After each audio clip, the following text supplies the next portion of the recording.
चाहिए ऐसे महापुरुष। ताही को नाम रूप लीला गुण गाए, ये निष्ठा पकड़ो।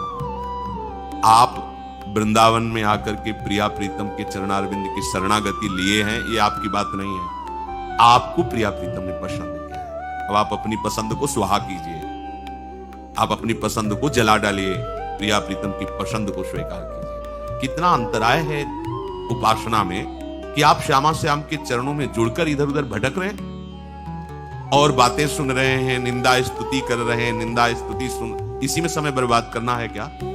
अरे चुपचाप अपने आराध्य देव के नाम को पकड़ो, उनके चरणों का आश्रय लो और उनके लीला में प्रवेश करो। आए हो प्रभु ही तो लाए ना आपको। अगर आपने चयन किया है, आपको यह अहंकार है, तो आपकी सामर्थ्य नहीं थी कि आप यहां तक आ सके, पक्की बात। अगर आप ये बात स्वीकार करते हैं कि प्रियालाल ने स्वयं हमें स्वीकार किया है, तो फिर आपका संशय कैसा? जहां आपको जोड़ दिया जिस नाम रूप में, आसक्त हो जाओ। हरिराम व्यास जी कह रहे हैं, यही है अनन्य परम धर्म परिपाटी, यह है अनन्य मार्ग। अगर आप श्रीधाम वृंदावन का आश्रय, श्री प्रिया प्रीतम का आश्रय, उनका नाम, उनका रूप, उनकी लीला, उनके गुण के अलावा कुछ स्वीकार करते हैं, सोई व्यभिचारी आनक है।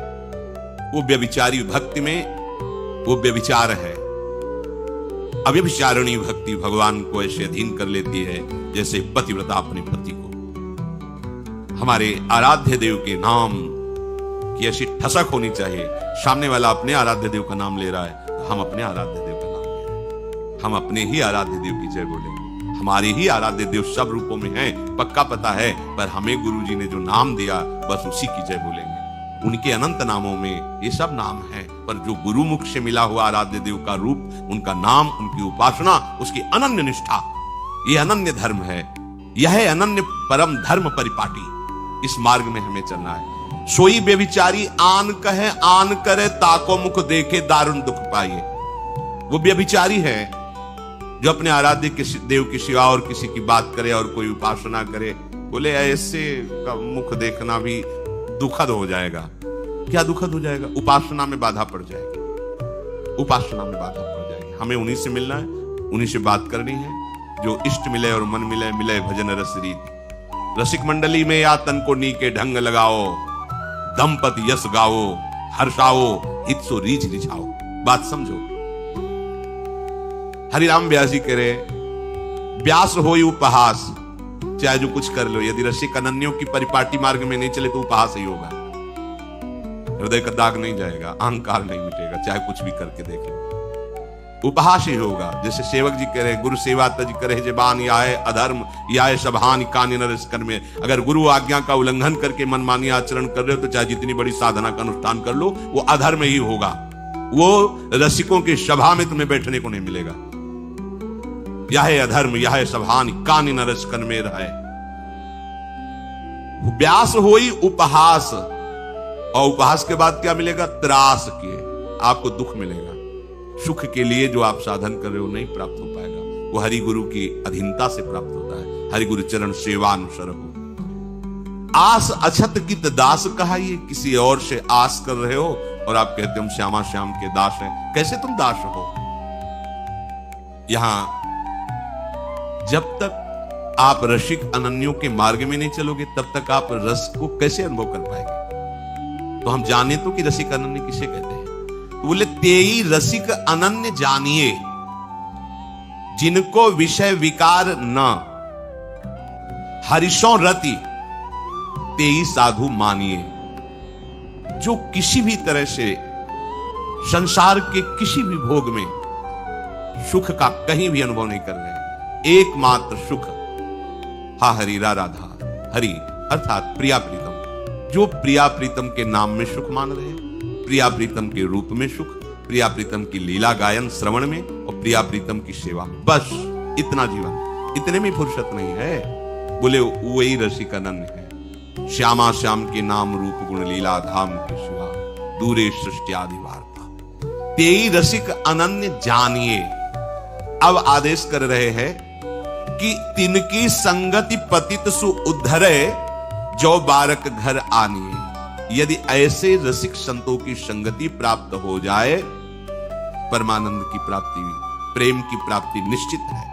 बारक एक बार यदि हृदय में इनकी बात आप स्वीकार कर लीजिए, एक बार हृदय को इनके चरणों में समर्पित करके आज्ञा में ले आइए, तो बोले चाहे जितने पतित हो तुम रसिक बन जाओगे। तिनकी संगति पतित सु उद्धरे जो बारक बारक, एक बार उनको हृदय रूपी घर में आप लाइए तो तिनके चरणोदक सो अपने नख सिख गातिन शानवे।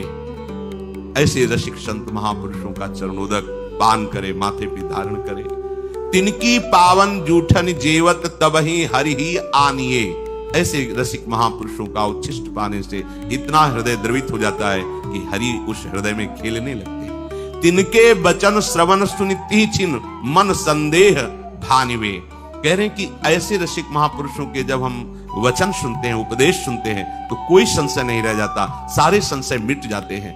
तिनकी जीवन धनि वृंदावन जीवत मरत बखानिए। ऐसे रसिक महापुरुषों का जीवन वृंदावन और मरण भी वृंदावन। तो ऐसे रसिक महापुरुषों का आश्रय लेने वाले का भी जीवन वृंदावन बन जाता है और विश्राम भूमि भी वृंदावन बन जाती है। व्यास राधिका रवन भवन बिनु तेई क्यों पहचानिए। जब तक वृंदावन से परिचय नहीं हुआ तो रसिकों से परिचय नहीं होगा, और रसिकों से परिचय नहीं हुआ तो वृंदावन के चिदानंद रूप का परिचय नहीं होगा। नयन छत दिशत नहीं यह माया कर रूप। तो श्री भगवान कह रहे हैं संसार का कहीं किसी भी तरह का सहारा, भरोसा, आश्रय, आशा आपके हृदय में ना रह जाए। धन संपत्ति, वैभव, विद्या, बुद्धि, योग्यता, कुटुंब, इनका जो तुम आश्रय लिए हुए हो ये सब नाशवान है, मिटने वाला है, परिवर्तनशील है, सदा नहीं रह सकता, और ये तुम्हारी मांग पूरी नहीं कर सकते। कौन? संसार की संपत्ति, धन, वैभव, विद्या, बुद्धि, योग्यता, कुटुंब, ये तुम्हारी मान्यता जो बैठ गई कि इनसे हमें सुख मिलता है, ये तुम्हें सुख प्रदान नहीं कर सकते। इसलिए जो इनका आश्रय लिए हुए है वो दुख निवृत्त नहीं कर सकता। तो आओ, भयभीत हो जाओ काल से, मृत्यु से, दुख से, रोगों से, दुर्गति से, प्रभु की शरण में आ जाओ। तो प्रभु तुम्हें ऐसे प्यार करेंगे जैसे प्राणों से प्यार किया जाता है। जो शभीत आवाज सरनाई रखियो ताई प्राण की नाई। प्रभु के वचन है, और ये किंचन मात्र कभी परिवर्तन नहीं होता। ये कोई प्रकृति का आश्रय नहीं है, परमात्मा का आश्रय, प्रभु का आश्रय। ये नित्य है, ये अटल है। प्रभु का आश्रय कोई नई बात नहीं हुई। पहले हम प्रभु के थे, अब भी प्रभु के, आगे ही प्रभु के, भूल गए, भूल मिटा दी। आश्रय केवल प्रभु का ही लेना चाहिए। केवल प्रभु का आश्रय, अवलंबन, आधार, सहारा, यही प्रभु चाहते हैं आपसे, केवल प्रभु का आश्रय। प्रभु कहते हैं कि मन भी मेरे में आसक्त हो जाएगा और आश्रय भी मेरा जब हो जाएगा तो तेरे को मेरे से प्रेम हो जाएगा और मेरे को तेरे से प्रेम हो जाएगा। प्रेम हुआ कि तेरे मेरे दोनों गायब हो जाएंगे। तेरे मेरे तब तक रहते हैं जब तक प्रेम गली अति साकरी तामे दो ना समाय ब्रह्मविद ब्रह्मैव भवति। अब वो अभेद भगवत स्वरूप होकर भगवत प्रेम में मत वाला, मैं भगवत प्रेमी हूं, इसका भी विस्मरण हो गया, लय हो गया। प्रत्येक विधान में प्रसन्न रहो। तुम्हारे मन के विरुद्ध जब प्रभु विधान भेजे तो नाच पड़ो कि वो कितना दुलार करते हैं, प्रभु मेरा कितना ख्याल रखते हैं कि मेरी सम्मति के बिना, मेरी चाह के बिना उन्होंने विधान किया, बड़ा मंगल ही होगा। क्योंकि हमारी चाह में धोखा है, लेकिन प्रभु का विधान मंगल होगा। उपासक नाच पड़ता है, बड़े कृपाल हो। नामदेव जी की कुटिया में आग लग गई, कुछ लोगों ने झुलसते हुए कंबल ये आदि बाहर रखे, बड़ा कष्ट से कर अग्नि में प्रवेश करके बचा के सामग्री निकाली। जब नामदेव जी आए तो नाच पड़े, ओ मेरे घर प्रभु पधारे अग्नि रूप से। और उन लोगों की तरफ तुमने स्वागत करना चाहिए अतिथि का, तुम तो निकाल लिए सब सामग्री। ओ प्रभु आए, नाच रहे। लोग उनका बावरे हो गए, इतनी मेहनत से निकाला, सब आग में फिर चलो भोगने दो इनको। ऐसे प्रभु के विधान में नाच पड़ना, वो विधान कैसा है? प्रतिकूल है, दुखद है, भक्त की दृष्टि में प्रभु का विधान है ना, बस ये बात दिखाई देती। क्या है? नाच पड़े। ठंडी का समय, तो रात्रि में उसी जो कुटिया थी उसी की राख में से लेट गए, शांत हो गई थी, लेट गए। थोड़ी देर में शरीर कांपने लगा, विठ्ठल विठ्ठल विठ्ठल विठ्ठल नाम चल रहा है। ऊपर से ठाकुर जी ने अपनी शयन वाली पोशाक उठा दी और वो सो गए। सुंदर ऐसे विश्व ब्रह्मांड के सुगंधित पत्ते, तृण, पराग से युक्त गरुड़ जी को सेकंड में सारी व्यवस्था करनी। भगवत पार्षद श्री लाल महाराज अपने हाथ से कुटिया से, सुबह हुआ किलोमीटरों तक सुगंध फैल रही थी, ऐसा आकर्षण, सब लोग खींचे, ओ ये तो इनकी कुटिया। नामदेव जी से कहा, हमें क्या पता था कि तुम्हारे पास ऐसे चतुर कारीगर हैं, रातों रात ऐसी कुटिया का निर्माण सुंदर हो गया। सुनो, हम भी बनवाना चाहते हैं। सब बोले हम भी बना। बोले हाँ। बोले कितना रुपया लगता है? बोले फ्री। अरे बोले तब तो पूरा गांव बनवा लेगा। बोले हाँ, पूरे गांव में आग लगाओ पूरे गांव में आग लगाओ, किसी के अब कुछ नहीं बचना चाहिए, हम बुला लेंगे अपने कारीगर को। आग कौन लगाएगा? बस यही नहीं हो पाया, यही नहीं हो पाता। भक्त ही ऐसा कर सकता है। नाच पड़े अग्नि को देखकर, मेरे प्रभु आए, देखो उनका कितना मंगल विधान, क्योंकि उनको पता है मेरे प्रभु मुझे प्यार करते हैं। कोई है विधान ऐसा। अतः किसी भी वस्तु, व्यक्ति, परिस्थिति आदि का किंचन मात्र सहारा नहीं होना चाहिए। ये बड़ी बातें हैं परमार्थ की। अभी सब उल्टा है। अगर प्रभु का सहारा हम लिए हैं, भजन कर रहे, तो हमें मनोनुकूल वस्तु मिले, व्यक्ति मिले, परिस्थिति मिले, पूजा प्रतिष्ठा मिले, जय हो। और अगर इसके विपरीत हुआ तो आंखें चढ़ जाती हैं, प्रभु की तरफ देखने लगते हैं कि सालों से आरती घुमा रहे हैं और फिर भी हमारी निंदा हो रही, लोग हमारा अपमान कर रहे हैं, प्रभु ऐसा कैसे? ये शरणागति नहीं है, ये आश्रय नहीं है। योगम युंजन, प्रभु के साथ अखंड संबंध को योगम युंजन कहते हैं।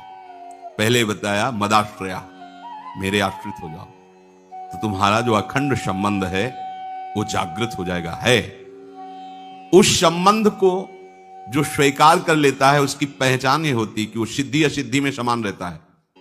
ये बड़े काम की बात है, इस पर ध्यान दीजिए। वो पूर्णता अपूर्णता में, सिद्धि असिद्धि में वो समान रहता है, क्योंकि उसको परम लाभ संबंध से है, साधना की सिद्धि असिद्धि से नहीं।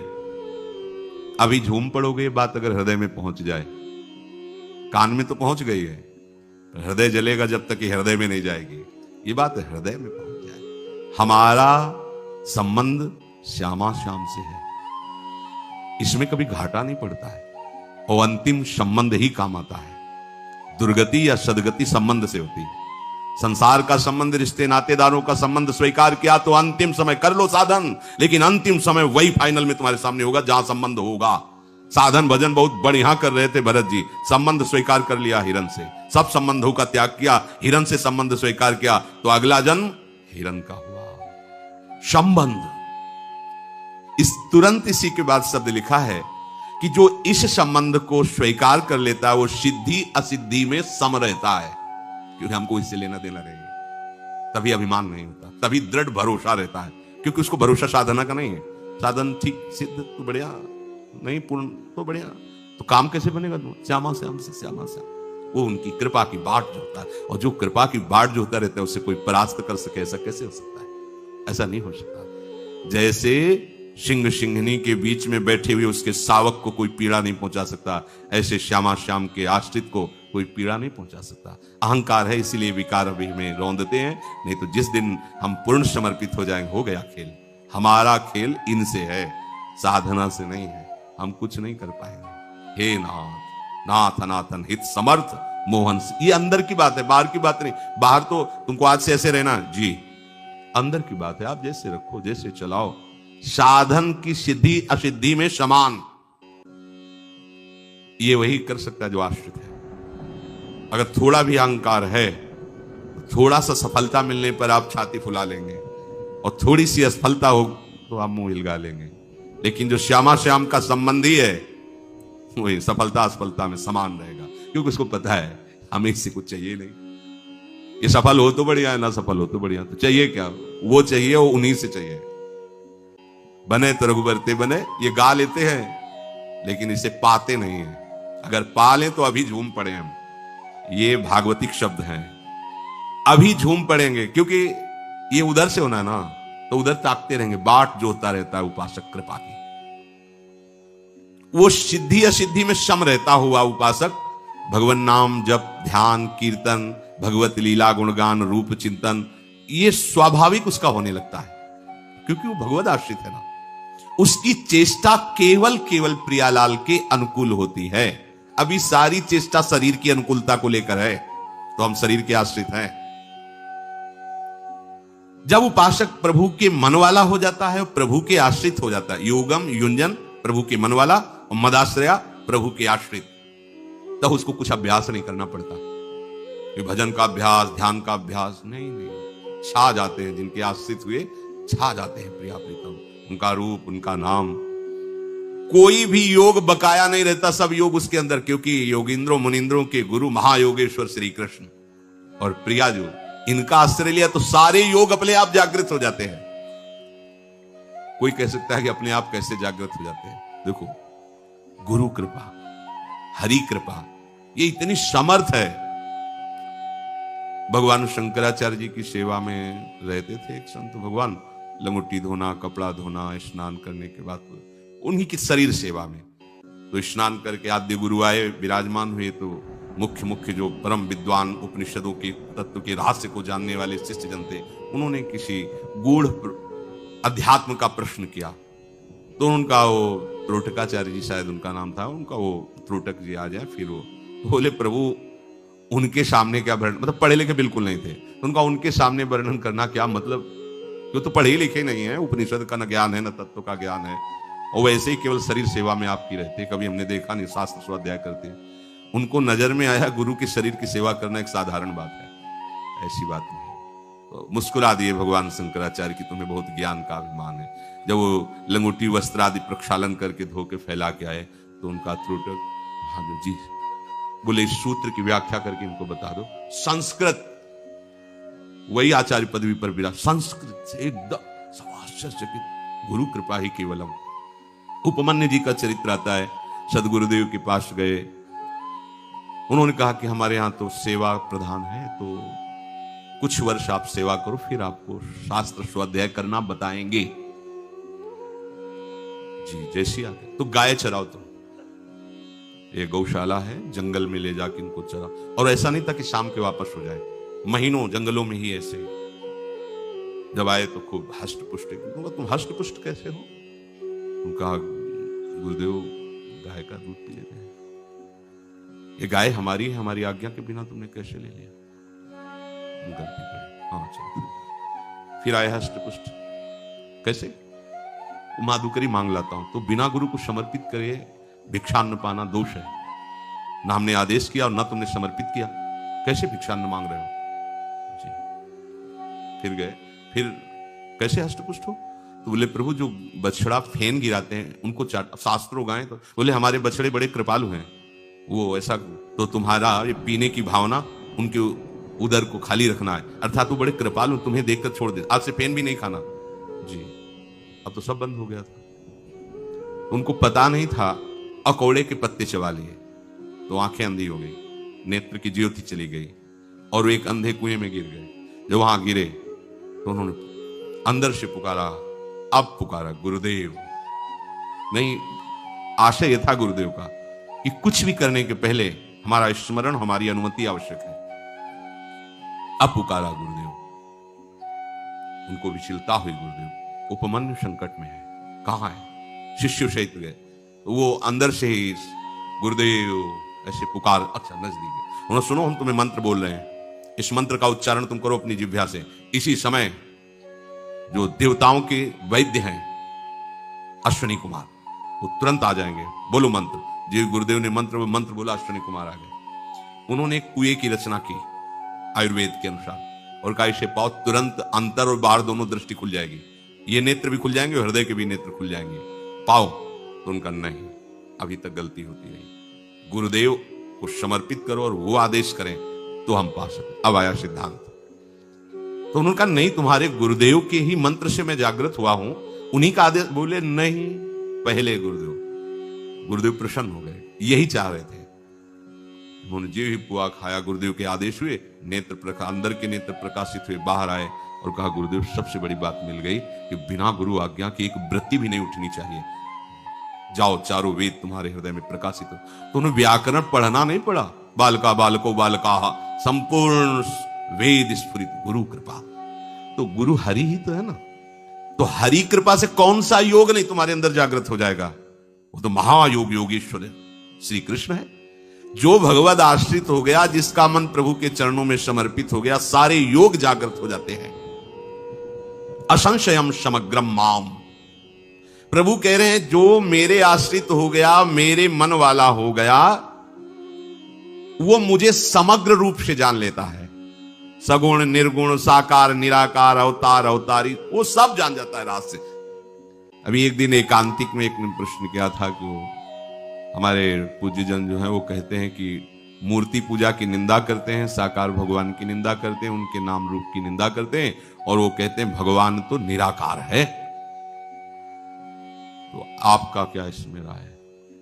तो हमने ज्यादा हम पढ़े लिखे नहीं, तो हम कहा ना उनकी साकार में स्थिति ना निराकार में स्थिति, अगर आप हमसे पूछते तो उनकी बेकार स्थिति है। भैया किसी एक पक्ष को जान लोगे तो वही सर्वत्र विराजमान है। हम भगवान को छोड़े पहले अपनी तरफ आवे। हमारा स्वरूप निराकार है, ये हमारा स्वरूप थोड़ी आकार।